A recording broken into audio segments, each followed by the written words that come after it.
નમસ્કાર મિત્રો, ગઈકાલે આંદોલનમાં જે સફળતા મળી એનું કારણ શું કોઈને ખબર છે? હું મારું મંતવ્ય રજૂ કરવા માંગુ છું કે આપણા દેશના યુવાનોએ જ્યારે આંદોલનની શરૂઆત કરી કોકરોચ જનતા પાર્ટીના માધ્યમથી, અભિજીત દીપકે અને અન્ય સાથી મિત્રો બધાએ ભેગા મળી અને એક નાનકડી એવી સિમ્પલ માંગણી કરી કે આ દર વર્ષે દરેક રાજ્યોમાં અનેક પ્રકારના પેપર લીક થાય છે, હજારો યુવાનોનું ભવિષ્ય બરબાદ થાય છે, માતા પિતાઓ દુઃખી થાય છે, આઘાતમાં આવીને છોકરાઓ આત્મહત્યા કરે છે, આટલી ઘટના વારંવાર બને છે, તો કોક તો એનો જવાબદાર હોવો જોઈએ. કોઈ એક વ્યક્તિ અથવા કોઈ સિસ્ટમનો માણસ તો એનો જવાબદાર હોવો જોઈએ, અને એ જવાબદાર છે દેશના શિક્ષણ મંત્રી. એટલે એક સામાન્ય માંગણીથી શરૂઆત કરી આપણા દેશના યુવાનોએ કે રાજીનામું આપી દો.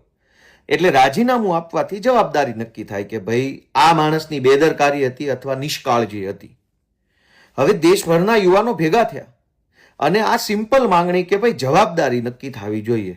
અને જવાબદારી સરકારમાં ક્યાં, જવાબદારી તો બધી જ નક્કી થતી જ હોય છે રોજે રોજના જીવનમાં, પ્રાઇવેટ નોકરીઓમાં, કુટુંબમાં, પરિવારમાં, જ્ઞાતિમાં, સંસ્થાઓમાં, બધી જ જવાબદારીઓ નક્કી થતી જ હોય છે કે કોઈ ઘટના બની છે તો એનો જવાબદાર કોણ. બાળકોએ જ્યારે જવાબદારી નક્કી કરવા માટેની માંગણી મૂકી તો દેશની સરકારે, સરકારવાળી પાર્ટીના નેતાઓએ અને દેશના પત્રકારોએ, ટીવીમાં બેઠેલા બધા પત્રકારોએ બધાએ ભેગા મળીને આપણા જ દેશના બાળકોને એટલી બધા ખરાબ ચિતરવાની કોશિશ કરી કે એની કોઈ હદ નહોતી.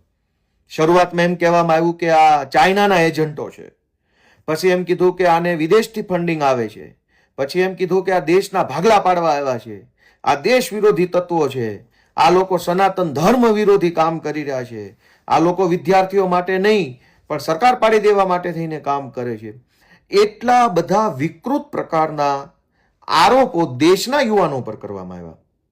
અને જેમ જેમ દેશના યુવાનો પોતાની માંગણી મજબૂત કરતા ગયા એમ એમ ટીવીમાં રહેલા પત્રકારો અને ભાજપના નેતાઓ અને દેશની સરકારે એટલી હદે ખરાબ ચિતરવાની કોશિશ કરી. પણ દેશના યુવાનો પાસે સૌથી મોટું હથિયાર કયું હતું સરકાર સામે લડવા? સૌથી મોટું હથિયાર હતું એમની વિવેક બુદ્ધિથી વિચારવાની ક્ષમતા, અંગ્રેજીમાં રેશનલ થોટ પ્રોસેસ, ગુજરાતી હજુ થોડુંક સરળ કરીએ તો તર્ક શક્તિ.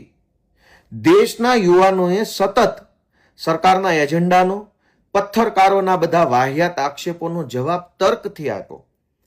તર્ક શક્તિથી મોટી શક્તિ હોય શું શકે?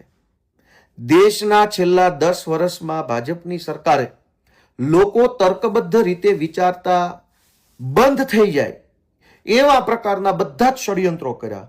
રોજ છાપું ખોલો, ઘટના કોઈ પણ બને, પેપર લીકની, ખૂનની, બળાત્કારની, ડ્રગ્સની, વિરોધ પક્ષની, કોઈ ખેડૂતોની, કશું જ બને, બધાની અંદર ભારત પાકિસ્તાન હિન્દુ મુસલમાન, ભારત પાકિસ્તાન હિન્દુ મુસલમાન. કોઈ તર્ક જ નહીં વાતનો કે તમે જે બોલો છો એને તમે તર્કબદ્ધ રીતે સમજાવી શકશો, જો અને તો સાથે, દલીલો સાથે, આવી કોઈ વાત નહીં. પણ દેશના યુવાનોએ પત્રકારોના બધા એજન્ડાનો જવાબ તર્કથી આપ્યો. અને જ્યાં તર્ક આવે ત્યાં જૂઠ, પ્રપંચ કે ભ્રમ જાજો સમય ટકી ન શકે. કેમ કે તર્કનો જવાબ તર્કથી મળે તો જ સામેવાળા માણસને સંતોષ થાય. આપણા દેશના યુવાનોએ આ પોતાની માંગણી કેટલી હદે વ્યાજબી છે એ સાબિત કરવા માટે સતત તર્કનો ઉપયોગ કર્યો. શરૂઆતમાં પત્રકારોએ કહેવાતા કુબુદ્ધિજીવીઓ અલગ અલગ રાજ્યોના એમ કહેતા હતા કે શિક્ષણ મંત્રી રાજીનામું આપી દેશે તો એનાથી થોડો કઈ સમસ્યા સોલ્વ થઈ જશે. તો એ વાતનો જવાબ પણ તર્કથી આપ્યો. ત્યારબાદ સરકારે વિદ્યાર્થીઓને છેતરવા માટે એવું કીધું કે અમે ફાસ્ટ ટ્રેક કોર્ટ બનાવશું. તો વિદ્યાર્થીઓએ પાછો એનો જવાબ તર્કથી આપ્યો કે અદાલતો તો આ દેશમાં એમય પહેલાથી ઘણી બધી બનેલી છે, ફાસ્ટ ટ્રેક કોર્ટો, પણ જવાબદારી કોની એ કયો? જો જવાબદારી જ કોઈની ન હોય તો કોર્ટે શું કરી લેશે? ત્યારબાદ સરકાર નવો એજન્ડા લઈને આવી કે અમે કાયદો કડક કરીશું. વળી વિદ્યાર્થીઓએ જવાબ તર્ક અને વિવેક બુદ્ધિથી આપ્યો કે કાયદા તો જે ઘણા બીજા કાયદા એ કડક છે, પણ તમારી પોલીસ કે તમારી સંસ્થાના ચેરમેનો કે તમારા શિક્ષણ મંત્રીની કોઈ જવાબદારી જ ન હોય તો કડક કાયદો અને ફાસ્ટ ટ્રેક કોર્ટ બંને ભેગા મળીને શું કરી લેશે? ત્યારબાદ સરકારે પાછી નવી લોલીપોપ આપી કે કેન્દ્રના શિક્ષણ સચિવનું બદલી કરી નાખી, શિક્ષણ સચિવની. વળી યુવાનોએ તર્ક અને વિવેક બુદ્ધિથી જવાબ આપ્યો કે એમ ન હાલે, તમે શિક્ષણ મંત્રીને, દેશની સરકારને આપ્યા છે, શિક્ષણ સચિવને નહીં. એટલે નિર્ણયો કોઈ સારા લેવાના છે તો તમે શિક્ષણ મંત્રીની વાહવા કરો છો, અને પેપર લીક થાય તો શિક્ષણ સચિવ? એમ ન હોય. આ તર્કનો જવાબ સરકાર ન આપી શકી. એટલે છેલ્લે આ તર્કબદ્ધ જુવાનિયાઓની સામે લોજિકલી વિચારતા, રેશનલી વિચારતા, વિવેક બુદ્ધિથી કામ કરતા જુવાનિયાઓ સામે હિન્દુ મુસલમાનની દુકાન ખોલનારા બધા જે અંગૂઠા છાપ જે વૃદ્ધ નેતાઓ છે એને ઝૂકવું પડ્યું. બીજો સંદેશ કે જુવાનિયાઓએ પોતાની અને સોશિયલ મીડિયાની શક્તિ ઉપર વિશ્વાસ રાખ્યો. ટીવીના પત્રકારોએ તો આંદોલનને બદનામ કરવામાં કોઈ હદ બાકી નહોતી રાખી. વિદેશથી પૈસા આવે છે. હવે વિદેશથી શું પૈસા આવે? કેવી રીતે પૈસા આવે? સરકાર ભારતમાં ભાજપની છે. ફોરેનમાંથી એક વિમાન આવે, એક હેલિકોપ્ટર આવે, એક માણસ આવે તો દેશના એરપોર્ટ ઉપર થઈને આવે. કોઈ પણ પ્રકારના પૈસા આવે તો કઈ રોકડા રૂપિયાના થેલા વિદેશમાંથી નથી આવવાના. બેન્કિંગ ટ્રાન્ઝેક્શનથી આવતા હોય કે કોઈ પણ રીતે આવતા હોય. સરકાર જાણી શકે છે કોને ક્યાંથી આવે છે.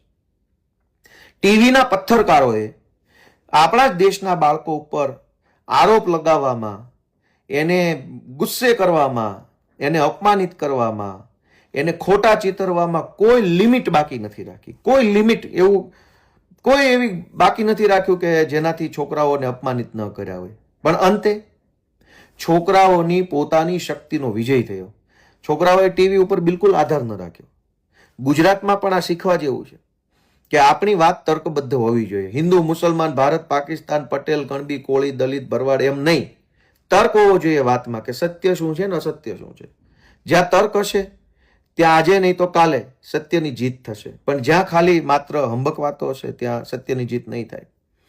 ટીવી મીડિયાએ આખા આંદોલનને બિલકુલ સપોર્ટ ન આપ્યો, છતાંય આંદોલન જબરજસ્ત સફળ થયું. આંદોલનો તો ભૂતકાળમાં સફળ થયા, પણ ભાજપના રાજમાં આંદોલન આખું અવડું મોટું થાય અને સરકારે ઝૂકવું પડે, વડાપ્રધાને રાત્રે 12 વાગે વિડીયો બનાવવો પડે, એવું ભાજપની સરકારના આ નરેન્દ્ર મોદીના ઇતિહાસમાં પહેલી વખત થયું છે. અને એમાં ટીવીનું કોઈ યોગદાન નથી. એટલે હવે દરેક વ્યક્તિએ નોંધ લેવી જોઈએ કે આપણી લડાઈ આપણે જાતે લડવાની છે. ટીવી હંમેશા સરકારની તરફેણમાં છે. પત્રકારો હંમેશા સરકારની ભાષા બોલશે કે આ લોકો દેશ વિરોધી છે, આમ છે, તેમ છે. સૌથી મોટી તાકાત છે સોશિયલ મીડિયા. અને એટલે આ સોશિયલ મીડિયાએ દેશને જાગૃત કર્યો, દેશને વિચારતો કર્યો. અલગ અલગ મુદ્દાના અલગ અલગ પહેલુઓ, 360 ડાયમેન્શનલ વ્યૂ જેને આપણે કહેવાય, કે એક જ ઘટનાને અલગ અલગ દ્રષ્ટિકોણથી જોતા શીખવાડ્યું સોશિયલ મીડિયાએ. નહીતર તો શું થાય કે ગોપાલભાઈનો હાથ આમ ઊંચો છે એટલે ટીવીના પત્રકારો બધા ગોપાલભાઈએ મારવા હાથ ઊંચો કર્યો. પણ એ એક બાજુના કેમેરામાંથી એવું જોવો તો એવું લાગે કે મારવા હાથ ઊંચો કર્યો. એક પાછળના કેમેરાથી જોવો તો એવું લાગતું હોય ખંજવાળવા હાથ ઊભો કર્યો. જમણી સાઈડના કેમેરાથી જોવો તો એવું લાગતું હોય કે એ તો પોતાનો બચાવ કરવા માટે હાથ ઊંચો કર્યો છે. ડાબી સાઈડના કેમેરામાંથી જોવો તો ખરેખર ખબર પડે કે હાથ શું કામ ઊંચો કર્યો, કોઈને ઈશારો કરવા ઊંચો કર્યો છે. તો એક જ વ્યક્તિએ હાથ ઊંચો કર્યો, એને ચારેય અલગ અલગ દિશાના કેમેરાથી જોવો તો ખબર પડે કે આમાં સાચો કોણ ને ખોટો કોણ. અત્યાર સુધી ભાજપ ક્રોપ કરેલા વિડીયો, ક્રોપ કરેલા ઓડિયો, ક્રોપ કરેલી નાની નાની ક્લિપો બતાવી લોકોને ઉશ્કેરતા હતા. પણ આ જનરેશન ઝેડના જેનજી લોકોએ એક જ ઘટનાના ચારેય બાજુના વિડીયો દેશને બતાવ્યા કે આમાં સાચો કોણ ને ખોટો કોણ. જ્યારે છોકરાઓને લાઠીચાર્જ થયો ત્યારે એક જ ઘટનાના અલગ અલગ સાઈડના વિડીયો આવ્યા, દેશે જોયા, બધાને ખબર પડી કે સોશિયલ મીડિયાના માધ્યમથી કે આમાં પોલીસે કેટલો અત્યાચાર કર્યો, આરએફએ કેટલો અત્યાચાર કર્યો, દિલ્હી પોલીસે કેટલો માર માર્યો. ટીવી જો હોત તો ટીવી એક જ બાજુનો વિડીયો બતાવી અને દેશને એવું બતાવવાની કોશિશ કરે કે આ વિદ્યાર્થીઓ નથી, આ બધા તો હિંસક વ્યક્તિઓ છે. પણ હકીકતમાં દેશના બાળકો છે. એટલે આખા આંદોલનમાં મોરલ ઓફ ધ સ્ટોરી, આખા આંદોલનનો સાર માત્ર 3 વાતો ઉપર છે એવું મારું માનવું છે. એક કે બોલો, બોલવાથી ડરો નહીં. બોલશો જ નહીં તો કોઈ પ્રશ્નનો ક્યારેય કોઈ રસ્તો નીકળવાનો નથી. આપણા ગુજરાતમાં હજારો લોકો બોલતા પહેલા વિચારે છે 10 વખત ને ડરે છે કે હું બોલીશ તો. ભાઈ નહીં બોલે એ મરી ગયા છે, અને બોલે છે એ કંઈક પામે છે. મરી તો બધા જવાના. હું બોલીશ તો મને જેલમાં પૂરી દેશે, હું બોલીશ તો મારી ઉપર કેસ થઈ જાય. આપણા દેશના જુવાનીઓએ કીધું જે થાય કરી લો, પાછું પગલું ભરવાનું નથી. ધર્મેન્દ્ર પ્રધાનનું રાજીનામું મતલબ રાજીનામું. તો શું થયું? રાજીનામું આપવું પડ્યું. શું કામ? કે બોલ્યા.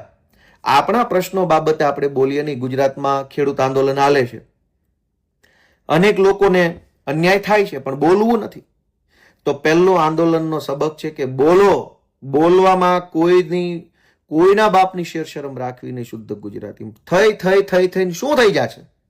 અત્યારે જે જીવન જીવીએ છે, જેમાં પેપર લીક છે, ચોમાસામાં પાણીઓ ભરાઈ જાય છે, ખેડૂતો દુઃખી છે, યુનિવર્સિટીઓ કોલેજોની અંદર દાદાગીરીઓ છે સરકારી તંત્રની, પ્રાઇવેટ સ્કૂલો ખંડણી ઉઘરાવતી હોય એમ ફી ઉઘરાવે છે, પોલીસ FIR લખતી નથી. આટલું ભયંકર જીવન આપણે જીવીએ છીએ. એનાથી વધારે ખરાબ તો હવે આપણું શું થઈ જશે જો બોલીશું તો?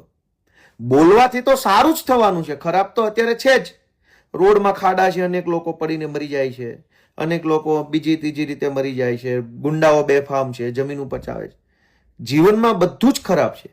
બોલવાથી ખરાબ નહીં થાય, બોલવાથી માત્ર સારું થશે. એટલે પહેલી વાત છે કે બોલો. બોલશો નહીં તો કોઈ રસ્તો નથી. બીજી વાત કે સોશિયલ મીડિયાનો ભરપૂર ઉપયોગ કરો. જ્યાં અન્યાય થતો હોય, જ્યાં ખોટું થતું હોય, ગમે એવી મોટી તોપ ખોટું કરતી હોય. દેશના જેનજીએ વડાપ્રધાનના કેટલા વિડીયો બનાવ્યા, કેટલી રીલ બનાવી, તો કઈ ફાંસીએ ચડાવી દીધા છોકરાઓને. હમણાં સુધી લોકો વડાપ્રધાનનું મીમ બનાવતા પહેલા 100 વખત વિચારતા હતા. જે બધા કહેવાતા મોટા મોટા કુબુદ્ધિજીવીઓ અને મોટા મોટા પથ્થરકારો જે છે, એ તો હંમેશા વિચારતા હતા કે મોદીનું નામ ન લેવાય. જેનજીએ કીધું કે એસી કી તેસી, ભાઈ આ કઈ થોડું કઈ વડાપ્રધાનનો એકનો દોષ છે, દેશ તો બધાનો છે. તમે ખોટા કામ કરશો તો મીમે બનશે ને ગાળોય પડશે ને બધું થશે. તો છોકરાએ કર્યું તો પરિણામ શું આવ્યું? ઝૂકવું પડ્યું. તો સોશિયલ મીડિયાનો ભરપૂર ઉપયોગ કરવો જોઈએ. ગ્રામ પંચાયત, તાલુકા પંચાયત, મામલતદાર ઓફિસ, પોલીસ સ્ટેશન, જ્યાં ખોટું થતું હોય ફટ કરતો મોબાઈલ કાઢી અને વિડીયો ઉતારી લેવો જોઈએ અને આખી દુનિયાને બતાવો કે ક્યાં શું ખોટું થાય છે.